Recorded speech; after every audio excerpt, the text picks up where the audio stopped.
Jeremiah 50:22. The noise of battle is in the land. So let the battle cry be heard in the land. Somebody's got to sound the alarm. Somebody's got to say, this means war. Now let's preach together, okay? Let's preach together. There is an appointed time, and there is a season for all of you to be in Psalm 91. He who dwells in the secret place of the Most High shall abide under the shadow of the Almighty. I will say of the Lord. There's a season and a time to be in the secret place.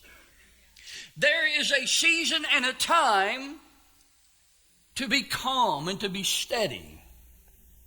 But there's also an appointed time and an appointed season to walk through Joshua chapter 6.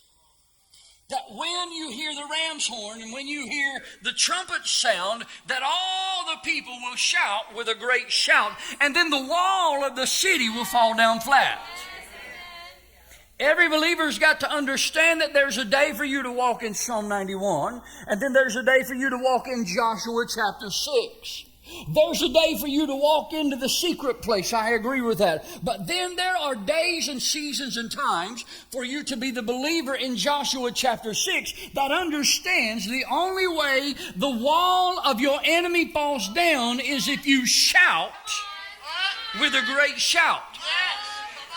That's one reason why you should never judge another person's worship.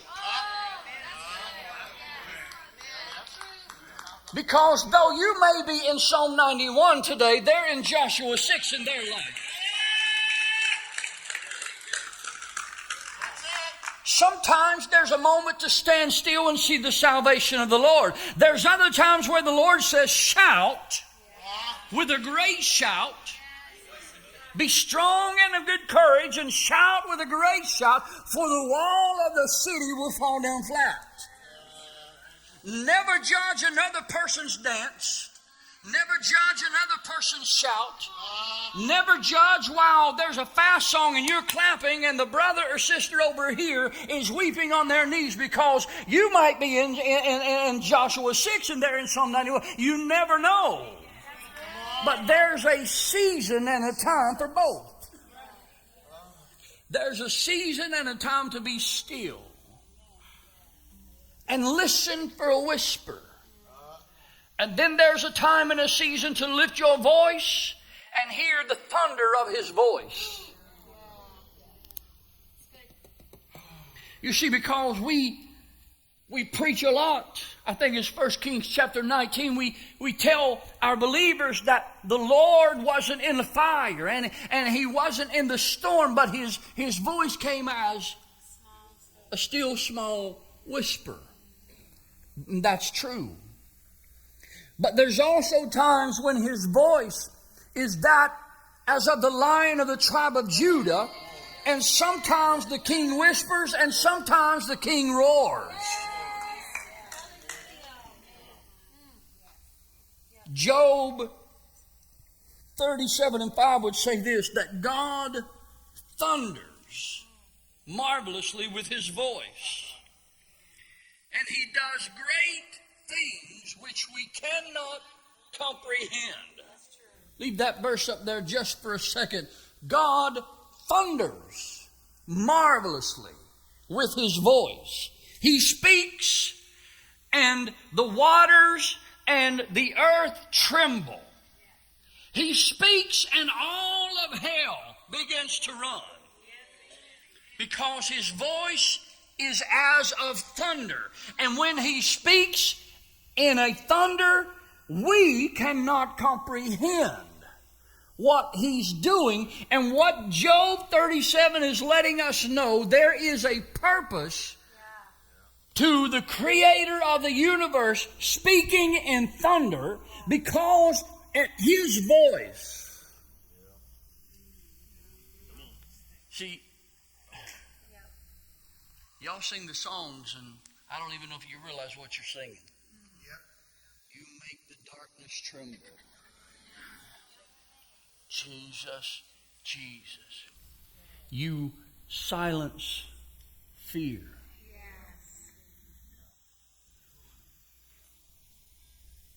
sometimes the louder his voice, the more intimidated your devil. Yes, yes.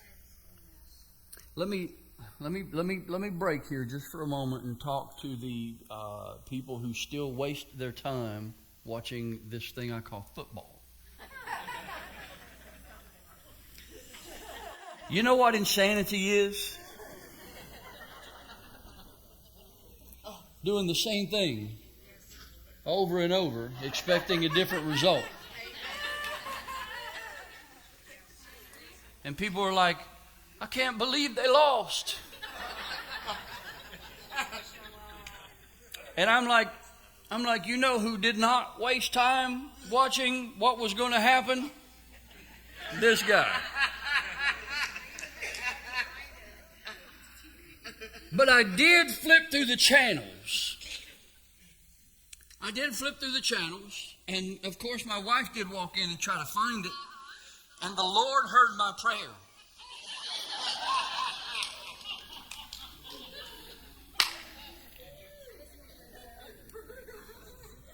And she's like, where's it out?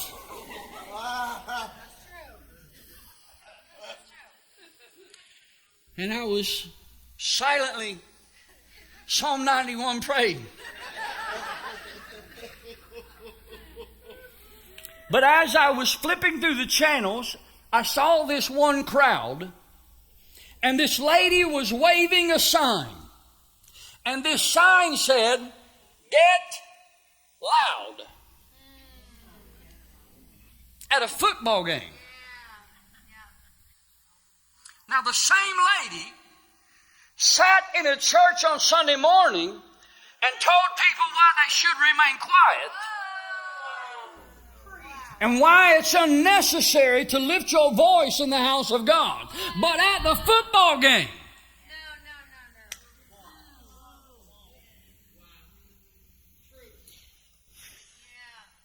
you're welcome. But you see, there's something, thank you, Lord. There's something about a crowd at a football game. There are some stadiums that they have what they call the 12th man. The 12th, number 12. And what that means is there's 11 players on the field, but their 12th player is the crowd. Why? Because, I'm taking you somewhere, because sometimes when your team and your crowd gets so loud, it puts pure intimidation into your opponent. And sometimes when your crowd gets so loud, your opponent can't even talk to each other. They're trying to call plays and they can't even call plays. And sometimes if your crowd will get long enough, the opposition will become so rattled. They can't throw the ball. They can't run the ball. They can't hear the quarterback say, hike. He's yelling, Omaha, Omaha, and they can't hear a word he's saying. Why? Because the crowd is so loud. Sometimes what's coming out of you is to put fear into the one that's coming against you. Sometimes what's coming out of you, the reason that you're in a service and everybody's coming together and they're praising Him, because when you praise Him and He comes down, that's it. When He moves in, guess who moves out? And sometimes it does require sometimes a Psalm 91 to get Him in, but there are other times where He says, when you hear the ram's horn and when you hear the trumpet, shout with a great shout, and all of your obstacles will fall straight down flat to the ground.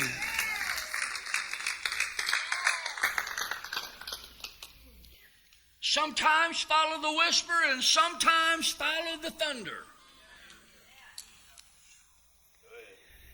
There's a noise of battle in the land. The church has got to be careful that it's not a one-sided battle.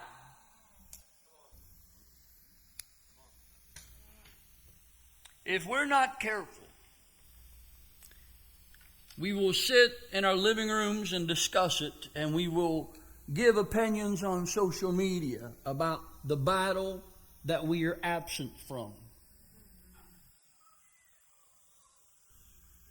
The world this, and the world that, and the president this, and the president that, and the government this, and the government that, and inflation this, and inflation that, Republican this, Democrat that. And we'll sit and we'll give opinion after opinion after opinion after opinion, and then you realize that if all you're doing is giving opinions on the battle, then you're not really engaged at all. And if you're not engaged in the battle, how do you feel that you have the right to keep giving opinions on a battle that you're not engaged in?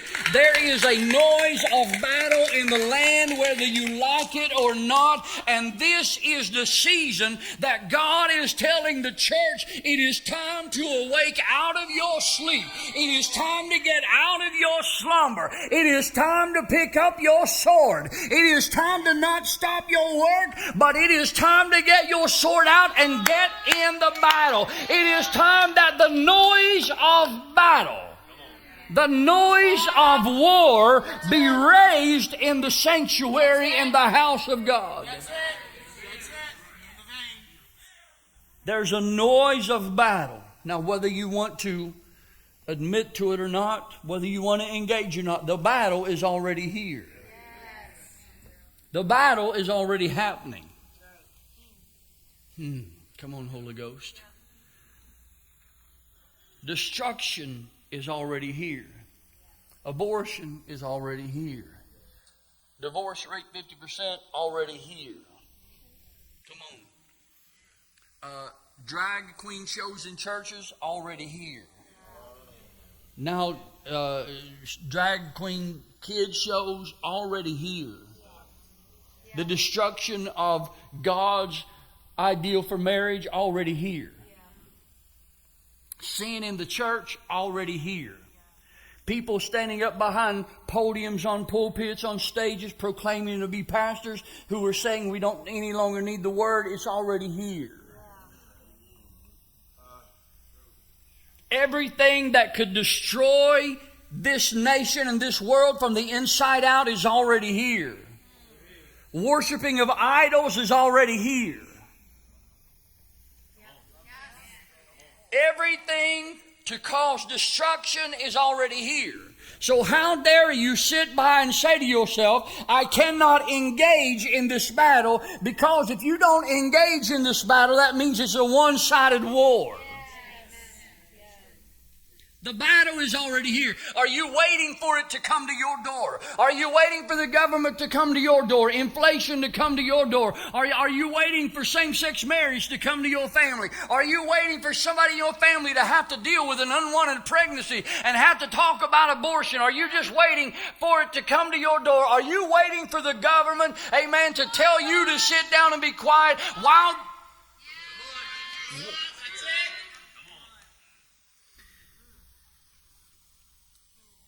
I'm going to go ahead and say this because I'm not preaching a sermon, so I can say what I want.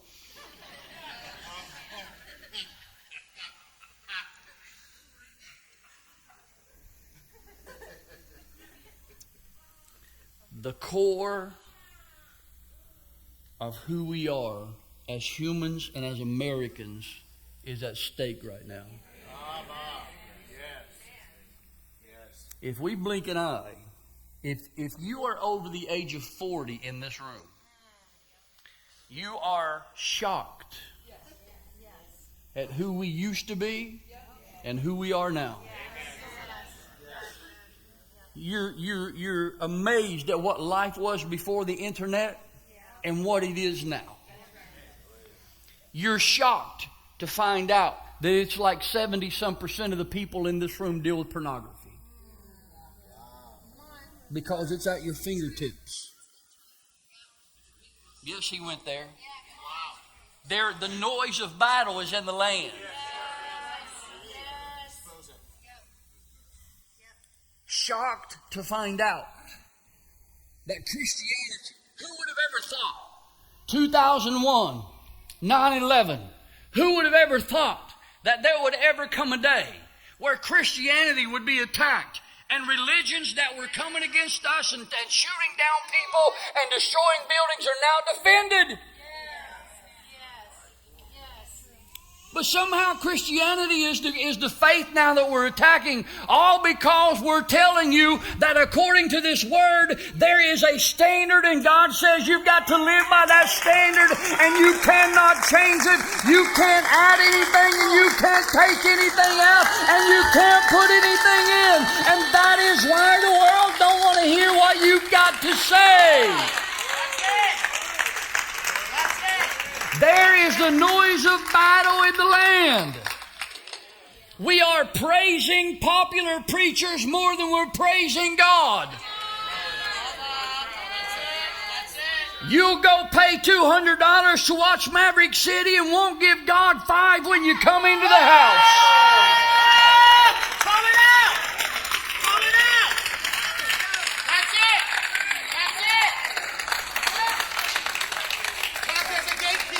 The average right now, if you go to a restaurant, I don't know when this happened, but it used to be, they give 10%, and somehow it just got bumped. It's an automatic 18 to 20 to 22 now, and you don't have a problem doing that. But you're gonna continue to argue about giving something to God.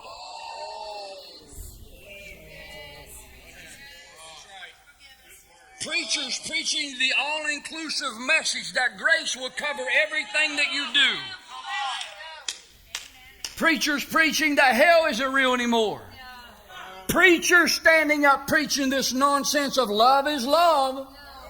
Love is love. Honey, listen, my Bible tells me that above all things that heart that you've got is deceitful. And you need to be careful listening to your own heart. You need to look at the Word of God and say, God, what should I do? Because when you follow your own path according to this Word, you are sure for destruction.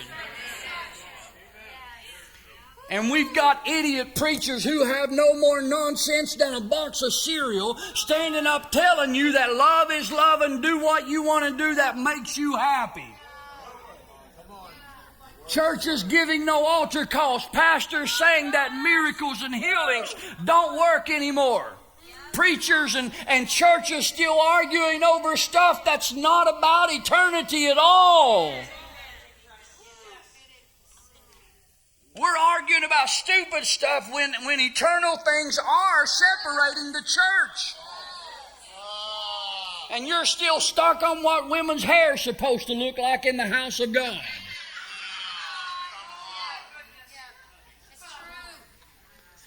The noise of battle is in the land. It's everywhere. I said a couple weeks ago, if you don't know about it, ask your kids. I'm not talking about your 17-year-old. I'm talking about your 6-year-old. Father had to go to a school the other day because his son went to school and the teacher thought it would be a good idea to dress his son in a dress. There's an agenda out there. If you don't know it, you need to wake up. There's an agenda to turn men into women. There's an agenda to go after people. There's an agenda to set things on fire. And somebody's got to stand up and call it for what it is. The nonsense that's in this world, the hell that's in this world, the spirits that's in this world. Somebody's got to stand up and say, there's the noise of battle in the land.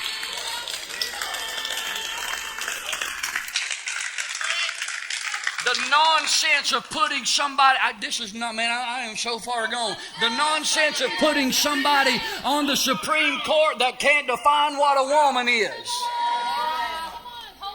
What's a woman? I'm not a biologist. No, you're an idiot. That's what you are.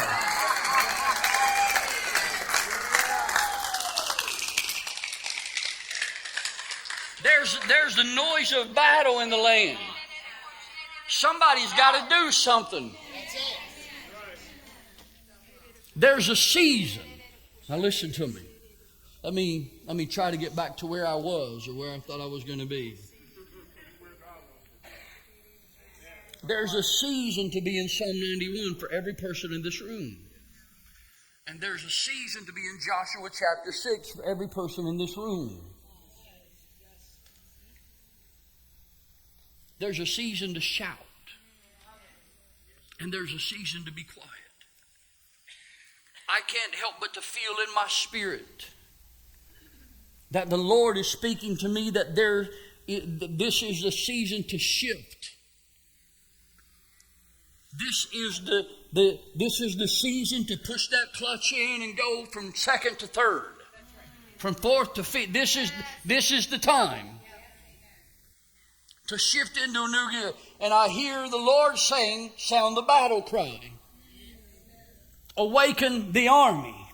Can these bones live? Thou knowest, Lord. And they will stand as an exceeding great army. The noise of battle is in the land. And you can be quiet all you want, but there's a remnant that's going to make noise, and it might get loud. It might sound like thunder. There's a remnant that's not afraid to lift up their voice. There's a remnant that's not afraid to shout unto God with a voice of triumph. There's a remnant that understands that sometimes battle cannot be won in a whisper. Sometimes you've got to shout.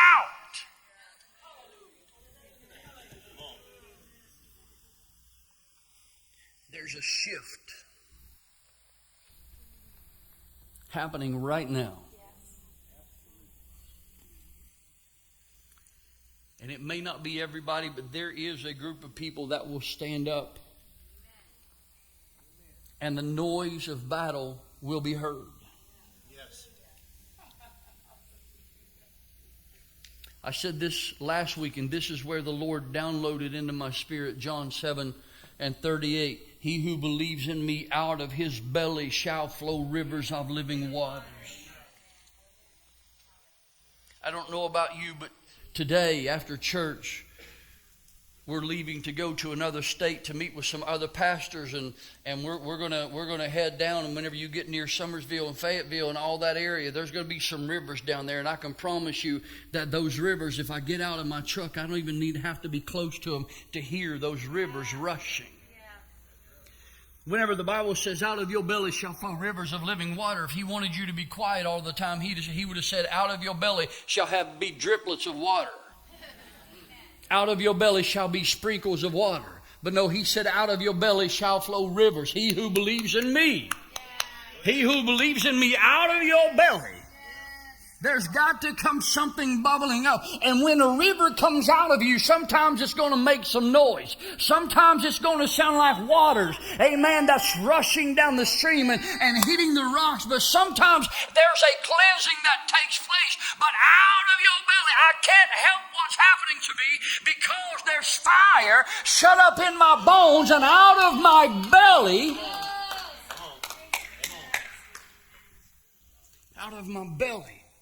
is rivers of living water. It's time, this season, for the noise of battle to be in the land. The shift has occurred. And I believe that the reason the Lord is saying something to me right now is because he is shocked at how slow the church has been in engaging in this battle.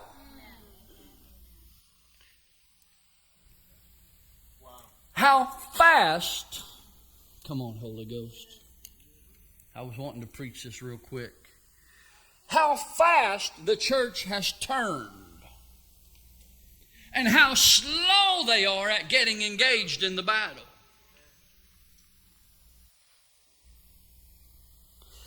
How quick they've turned. And how slow they are to be engaged. How quick we've turned to care about what our kids watch and see. The nonsense that's on TV. The new little thing out now, what is it called? The little demon or whatever, and kids and the families and mom and dads laugh about it.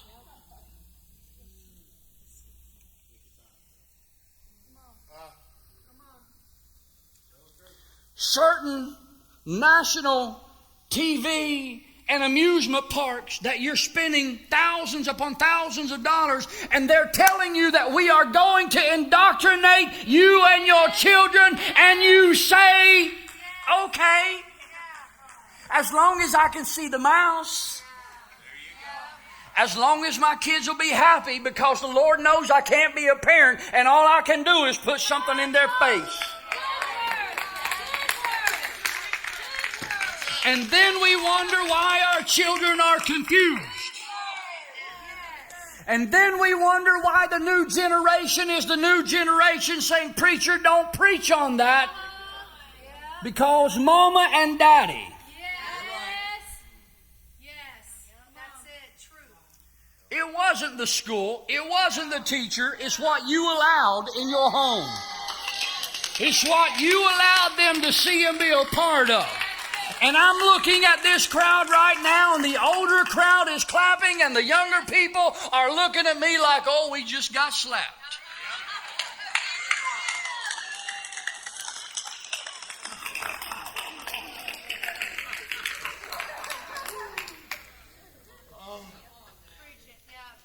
There's an attempt to prostitute the minds of your children.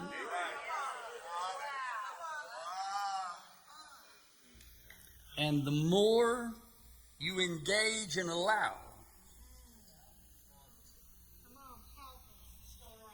the more your children will be lost and confused. Pastor, I don't know why my child come home and all of a sudden they didn't know whether they were a boy or a girl. Who is their influence? What spirits have you allowed to speak to them? What movies and TV shows? Man, this is not anything on what I'm supposed to be talking about. It is time that there's a noise of battle in the land. But preacher, if I lose that channel, I don't know what my children will do. When I came home, my mama would say, lay your backpack down and get outside. And she would say, don't come back in until I call you.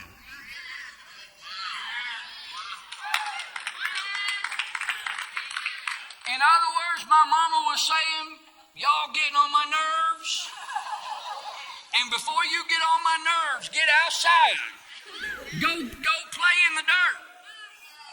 Go get some grass stains. There is the noise of battle. We are fighting for families. We are fighting for marriages. We are fighting for our children. We are fighting for the right to continue to worship. And if you don't think they're talking about taking that away, you're also asleep. And the noise of battle has not woken you up. Now, if the noise of battle has not woken you up, there's a chance that you might be in a deep sleep.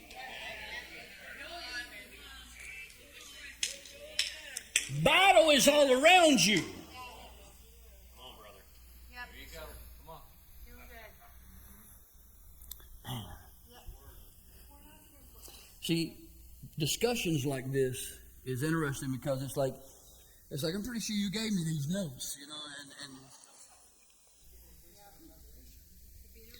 I've said this many, many times, Job 22:28, if you declare a thing, it'll be established. If you declare a thing, it'll be established. If you speak it, declare it. Now, if you were coming on Wednesday nights, you would understand this even more. There's a blood covenant. There's a covenant you have with the Lord, that you can speak your prodigal's name to God and understand that your prodigal is still covered by that covenant. You can speak about your health to a God that has already said, by my stripes you are healed, and understand if you declare a thing, if you declare a thing, it'll be established.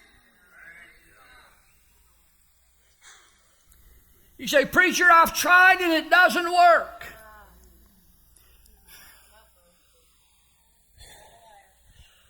You cannot allow the government to be smarter than you. The government has a rule. Tell them a lie enough times and eventually they'll believe it. Have y'all heard that? Your government has a rule. Tell you a lie enough times and you'll believe it.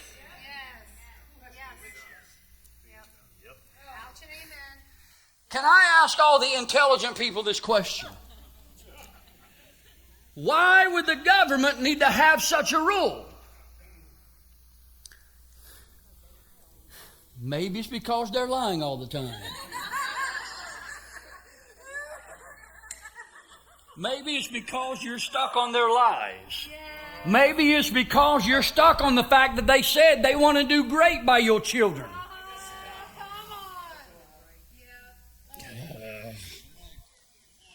The noise of battle. Man, oh man, oh man. Help me, Lord. It's all right. I can't get in trouble. I'm not preaching a sermon.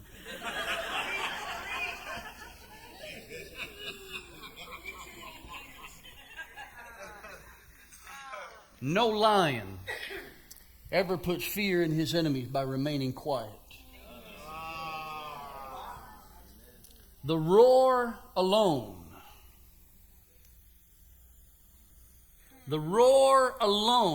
puts fear into the adversary.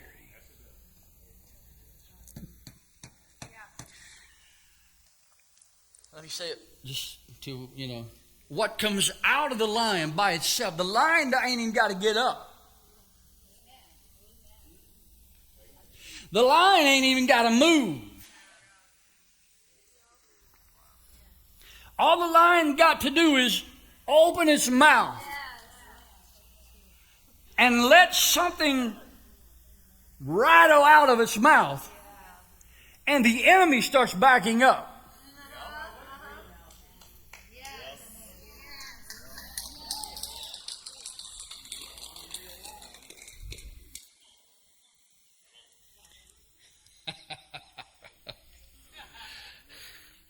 We're going to change the title. Hakuna Matata.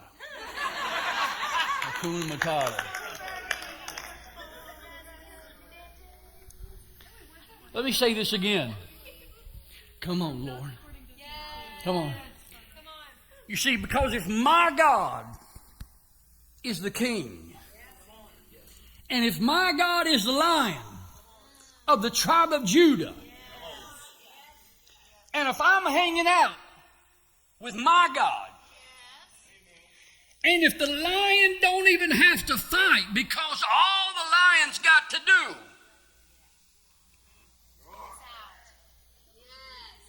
is open its mouth, and up to, a mile and a half away, the enemy can hear the 12th man. And it puts fear. It puts fear into the adversary.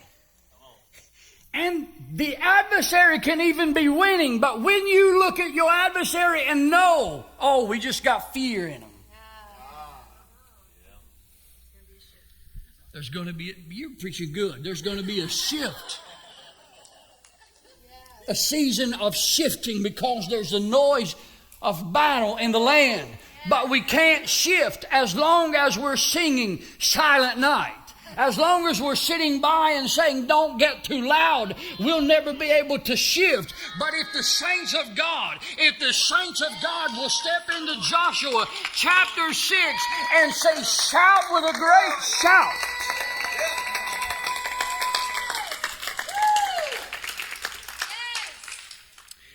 Listen to me. Let me get a drink. We're almost there. Yes. It's time to open your mouth in faith, in power and authority. Amen. Listen to me. It's time for the church to open their mouth in faith, power and authority.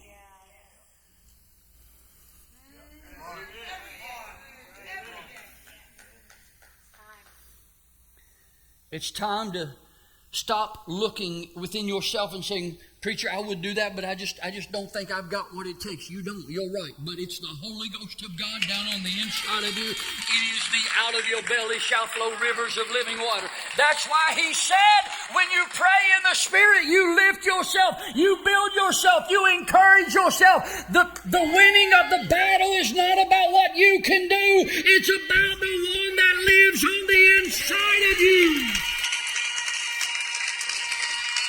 That's why David said, you come to me with spear and a sword, but I hear the noise of battle, and I come to you in the name of the Lord. That's it. That's it. That's it. That's it. The noise of battle. Open your mouth in faith, in power, and authority. Speak the name of Jesus. Preacher, I don't know what to say. When you've got nothing else to say, just say His name, Jesus. Yes. The noise of battle over your home. The noise of battle over your health. The noise of battle over your marriage. The noise of battle over your current relationship. The noise of battle over your children. You cannot have my children. Come on, Josh. I said the noise of battle over your children, over our future, over your sons and over your daughters, over those little ones, over the next generation. There's got to be a noise. There's got to be somebody that'll stand up and shout and call their names before God and say, as for me and my house, we will serve the Lord.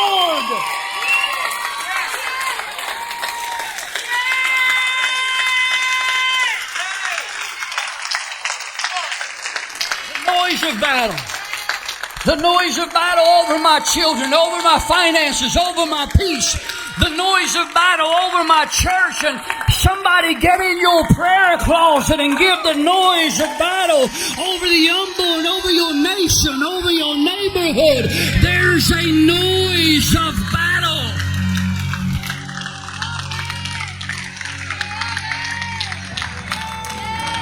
Listen, listen, listen. Somebody's got to say, my nation, my president, the unborn.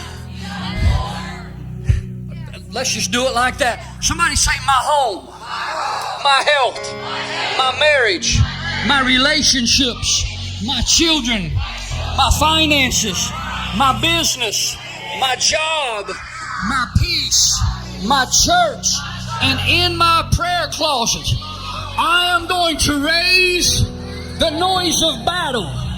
As for me and my house, we will. Somebody make a noise right now.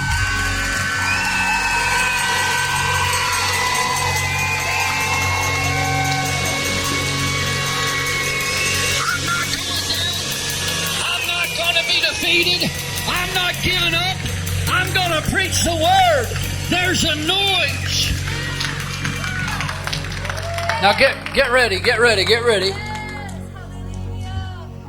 If you want to stand, you can. We're getting ready to go into something. I'm getting ready to give you an opportunity. It's going to be weird today. It's going to be out of the ordinary. But you know what that means? It's going to be epic. It's going to be outside of what you see as the normal. It's going to be outside of what... Listen, but sometimes to get a different result, you've got to have a different tactic. I'm asking you. I'm not asking you to be silly and crazy and out of order. That's not what I'm asking. There is an in order, Joshua chapter 6, make a noise, a battle noise. But I'm telling you that in your prayer closet, the walls of your prayer closet have got to start shaking. I need some grandmas and some moms and dads and somebody to grab the horns of the altar in your prayer closet and say, I'm not going to let you go until you bless me. I'm not going to let you go until my president gets saved. I'm not going to let you go until my kids come back home. I'm not going to let you go until my marriage gets restored. I'm not going to let you go until revival comes to the church. Somebody's got to get in your prayer closet and make some noise. The church has got to have a new banner. The church's new banner needs to be this. This means war. Hold on. The Lord just spoke to me and said, tell them not to be foolish. The Lord's not asking you to go out into the streets and act foolish. Most of your battle will be done without anybody else ever seeing it.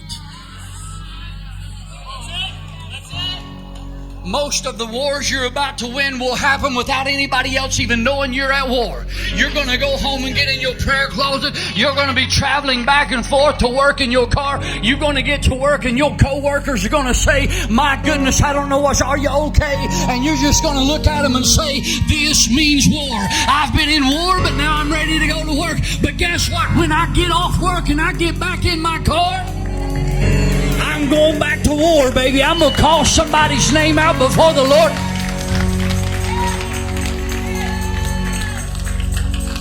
I need you at least for the next 5 minutes to get ready to make the noise of battle. Man, I'm telling you what. I need you to cry out your prodigal's name here in a moment in battle.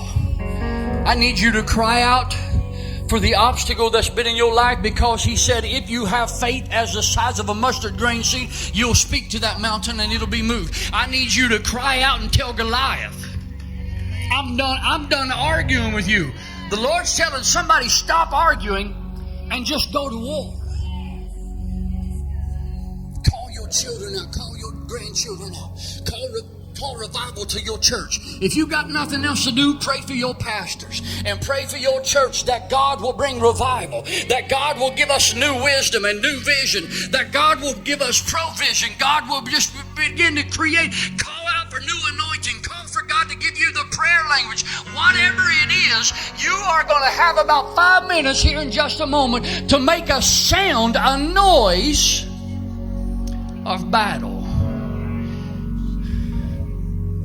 If you got nothing else, look throughout the room and think to yourself, who can I call their name out on their behalf?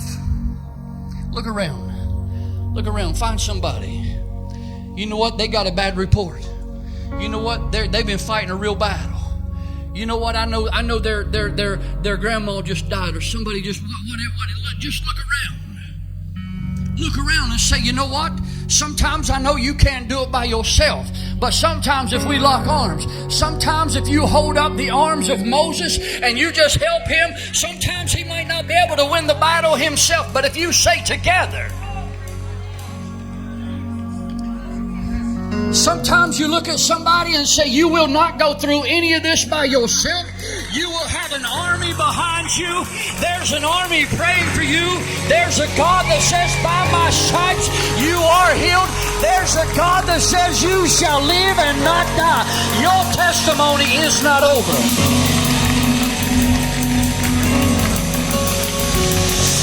Somebody's got to make a noise of battle. Somebody's got to say, today is the day. Today. Hey! Oh! Are you ready? Somebody make a shout.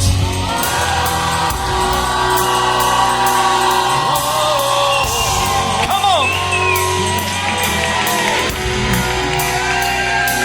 Excuse me for a minute. I've got a song to sing. Oh, it might not be on key, but it's from my heart. And no one else can tell it what the Lord has done for me. This might take all day, so I better start right now. And it might get, come on, you singing, it might get loud. It might get, oh, heaven's coming down, down, down. And it might get loud, oh, it might get loud. As heaven's coming down, down, down. And it might get loud. Oh, I don't got a halo. You know I'm not a perfect man. Oh, but I'm just glad to be a child of God. 'Cause when I think of where I could have been, should have been, would have been if he hadn't stepped in. Well, I've got a praise on the inside that can't be denied. And I've got to get it out right now. Oh, it might get loud. Oh, 'cause heaven's coming down, down, down. And it might get loud. Oh, it might get loud. 'Cause heaven's coming down, down, down. It might get loud. It might get loud. 'Cause heaven's coming down, down, down. And it might get loud. Oh, it might get loud. 'Cause heaven's coming down. And it might get loud.